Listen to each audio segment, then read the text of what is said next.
बांग्लादेश में इस वक्त भारत के प्रति नफरत की आग में धधक रही है। शेख हसीना की सरकार के जाने के बाद कट्टरपंथी लगातार भारत के खिलाफ जहर उगल रहे हैं। बांग्लादेश की अर्थव्यवस्था का तो पहले ही सत्यानाश हो चुका है, लेकिन फिर भी पड़ोसी देश में जिहादी मानसिकता के लोगों का मकसद तो बस भारत से बदला लेना है। हालांकि भारत हमेशा से ही नेबर फर्स्ट की पॉलिसी पर चलता आ रहा है।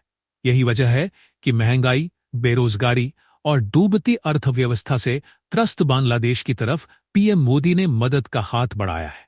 एक रिपोर्ट के अनुसार बांग्लादेश की सरकार की तरफ से बताया गया कि स्थानीय बाजार को बढ़ते दामों को नियंत्रित करने के लिए भारत से 690 टन चावल की खेप चटगांव बंदरगाह पर पहुंचेगी। बांग्लादेश के वाणिज्य मंत्रालय की ओर से जारी रिलीज में आगे कहा गया कि चावल की खेप लेकर भारतीय मालवाहक जहाज एमवी तानाई स्ट्रीम बंदरगाह पर लंगर डालेगा।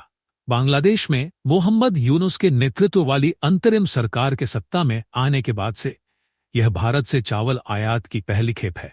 बांग्लादेश की अर्थव्यवस्था इस वक्त डूबने के कगार पर नजर आ रही है।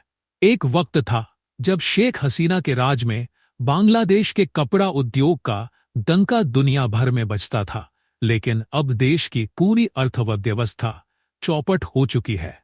आईएमएफ के मुताबिक मौजूदा वित्त वर्ष में बांग्लादेश की जीडीपी करीब 3.5 की गति से रेंगती नजर आएगी। अगले वित्त वर्ष में इसमें कुछ सुधार की उम्मीद जताई गई है। आलम यह है कि बांग्लादेश को आईएमएफ से हाल ही में $2 बिलियन का लोन लेना पड़ा। बांग्लादेश में अल्पसंख्यकों की ताजा स्थिति बेहद खराब है। हिंदुओं पर लगातार हमले तो पहले ही हो रहे थे, हाल ही में ईसाइयों को भी निशाना बनाया गया। सत्ता विरोधी आंदोलन की आड़ में बांग्लादेश में मंदिरों पर जमकर हमले किए गए। हिंदुओं के घरों में लूटपाट की घटनाएं सामने आई। बांग्लादेश में इस्कॉन के पुजारी को देशद्रोह जैसे गंभीर आरोपों में अरेस्ट कर लिया गया। इधर भारत में अवैध बांग्लादेशियों पर सरकार का एक्शन जारी है। दिल्ली से लेकर अन्य शहरों में अवैध बांग्लादेशियों की धरपकड़ जारी है।